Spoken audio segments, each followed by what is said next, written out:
안녕하세요. 비비 김자매입니다. 이번 영상은 또 저의 간증이 되어버린 작곡 이야기입니다. 얼마 전에 두 번째 앨범 녹음을 다 마치고 기다리는 중에 이렇게 유튜브도 하게 되고 이런저런 소소한 간증도 하게 되네요. 제 나름대로 너무나 의미 있고 소중한 시간들이 되는 것 같습니다. 많은 분들에게 위로와 힘이 되기를 원하고 기도하고 있습니다. 은사와 달란트, 문화, 하나님의 능력의 도구, 그리고 통로. 여러분들은 이런 것이 있다고 믿으시나요? 10여 년 전쯤에 저에게 작고도 비슷한 일이 있었습니다. 오늘은 그 이야기를 조금은 길게 꺼내보려고 합니다. 살면서 누구나 한두 가지 고난은 다 있고 그리스도인이라면 그 과정들을 통해서 더 성숙해지고 또 마음속에 있던 오래된 죄나 습관들 그리고 상처들을 끊어낼 수 있는 계기가 된다고 저는 믿고 있습니다. 고난은 언제나 우리를 짓누르고 슬프게 하지만 그로 인해 세상의 유혹들과 안목의 정욕으로부터 우리의 영혼이 보호를 받고 또 그 덕분에 저는 가족들과 함께 믿음의 경주를 할 수 있는 것 같습니다. 지금에서야 이런 고백을 할 수 있음에 정말로 감사한 마음뿐이지만 건강, 가족, 물질 관계 어느 것 하나 온전치 못했던 제 삶을 돌이켜 보노라면 절로 신세 한탄만 나오던 어느 날이었습니다. 언제나 저의 유일한 낙인 찬양을 조금 더 잘 부르고 싶은 마음에 노래하는 법을 배우러 레슨을 받고 연습을 하는 중에 어느 날 곡 하나 재미삼아 한번 써오라는 숙제가 주어졌습니다. 갑자기 아무런 근거도 없이 왜 그런 뜻밖의 숙제를 내셨는지 저는 아직도 그 이유를 전혀 모릅니다. 곡이요? 어떻게 하는 거예요? 그렇게 물어봤는데 그냥 아무렇게나 써오세요. 이렇게 말씀을 하셨어요. 3번쯤 퇴짜를 맞은 후에 이 곡으로 찬양 싱글 앨범을 냈으면 좋겠다고 제의가 들어왔습니다. 그리고 나서 가사를 정리해 나가는 그 한 달 동안 거의 매일을 소리내서 엉엉하고 울었던 것 같습니다.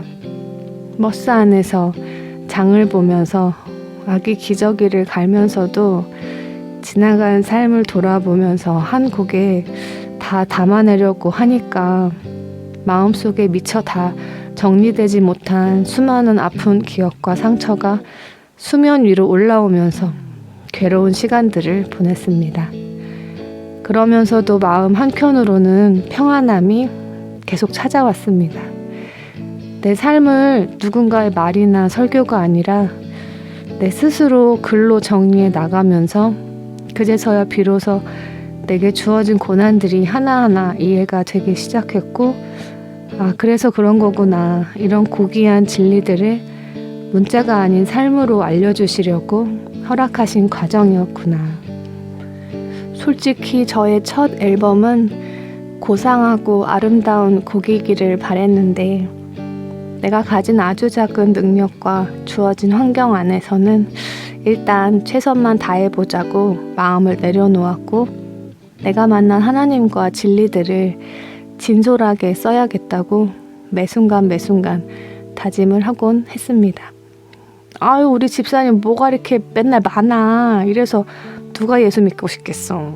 하나님 좀 봐주시지. 왜 이렇게 힘들게만 하실까. 저를 정말로 많이 아껴주시던 권사님의 애처로운 목소리가 아직도 제 마음에 들리는 듯합니다. 너무나 감사한 그분.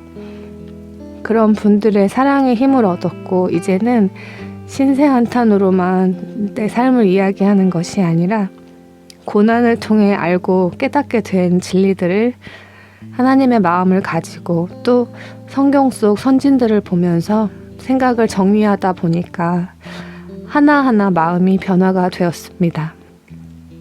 이거 집사님 쓴 게 맞나요? 혹시 누구 거 베낀 거 아니시죠? 저 음악 몰라요. 베끼는 거는 더 몰라요. 이런 대화가 오고 갔습니다. 순간 이게 뭐지? 무언가 이상하다고 생각을 했습니다. 단순한 마음으로 제 신앙의 여정을 글로 정리했고 머릿속에 밤낮으로 떠오르는 멜로디에 글을 붙였을 뿐인데 그것이 찬양곡이 될 수도 있다는 사실이 솔직한 심정으론 지금도 잘 믿기지가 않습니다. 어쩌면 영감이나 성령의 감동이라는 건 이럴 걸까 싶기도 합니다.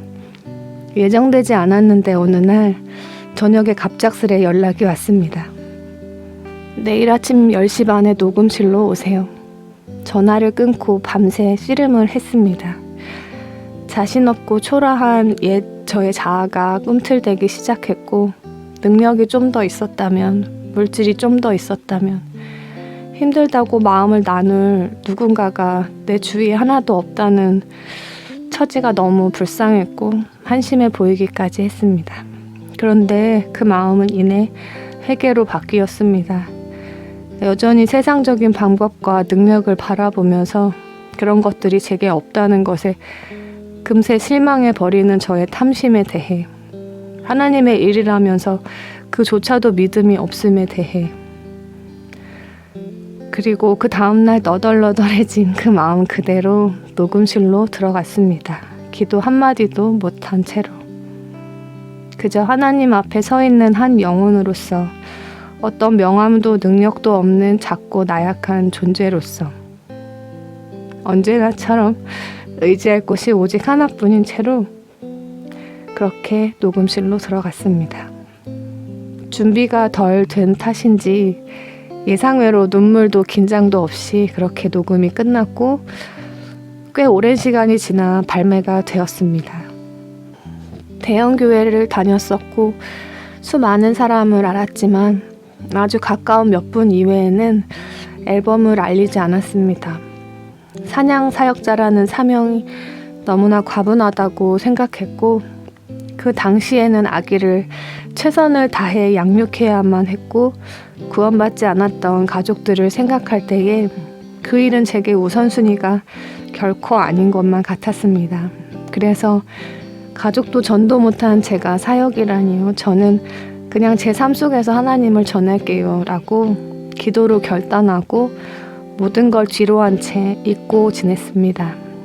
그러던 어느 날 저와 남편을 만나게 해준 저와는 가장 친했던 초등 동창의 위암 소식을 들었습니다.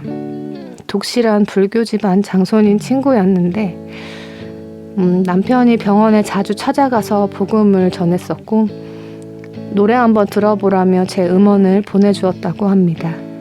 친구가 앨범을 낸 것이 신기하다며 투병 내내 병실에서 벤치에서 정원을 걸으면서 들었던 그 노래, 세상에서 친구가 처음이자 마지막 들었던 교회 노래, 작고 부족하다고 여겨서 저도 잊고 지냈던 그 찬양을 듣고 친구의 마음이 차츰차츰 열렸고 이런저런 대화를 주고받다가 하늘나라 가기 며칠 전에 구원을 받았습니다. 예수님이 나의 구세주라는 확실한 믿음과 죽으면 예수님으로 인해 천국에 간다는 소망을 가지고 어린 아들에게 천국에서 꼭 만나자는 약속을 남기고 또한 저희 부부에게 다시 만날 수 있다는 위로를 주고 39살 가을에 짧은 투병 생활을 마치고 저희 곁을 떠났습니다. 저는 지금이 정말로 마지막 때라고 생각을 하고 또 믿는 자 모두에게는 이 땅에서의 선한 일들로 인해 성경의 약속대로 상급과 칭찬이 반드시 기다린다고 믿습니다. 그것은 고난과 한숨뿐이었던 보잘것없는 제 인생에 더없이 큰 위로와 기쁨으로 살아가는 힘이 됩니다. 한 달란트라고 땅에 묻어두었던 청지기를 기억하시나요? 혹시 10달란트를 가진 분들과 비교하면서 낮은 자존감과 현실의 어려움을 하나님의 능력보다 더 크게 생각한 나머지 주저앉아서 부러워만 하는 분이 계시지는 않나요? 이 간증이 작게라도 마음에 와 닿으신다면 지금이라도 하나님께 솔직하게 한번 기도해 보세요. 혹시 누가 아나요? 당신의 그 한 걸음 작은 용기로 인해서 한 영혼이 구원받고 회심하게 되는 일이 생길런지도 모르겠습니다. 우리는 우리의 경험과 능력과 미래의 불확실함을 믿지도 의지하지도 바라보지도 않겠노라고 고백하는 그리스도인이니까요. 그렇지 않나요? 언젠가 우리가 하늘나라에서 만났을 때 서로를 향해서 비록 고단한 삶이었지만 포기하지 않았고 우리 주 예수님으로 인해서 멋진 삶이었노라고 웃으면서 말할 수 있는 우리 모두가 되기를 바랍니다. 이것으로 간증을 마치겠습니다.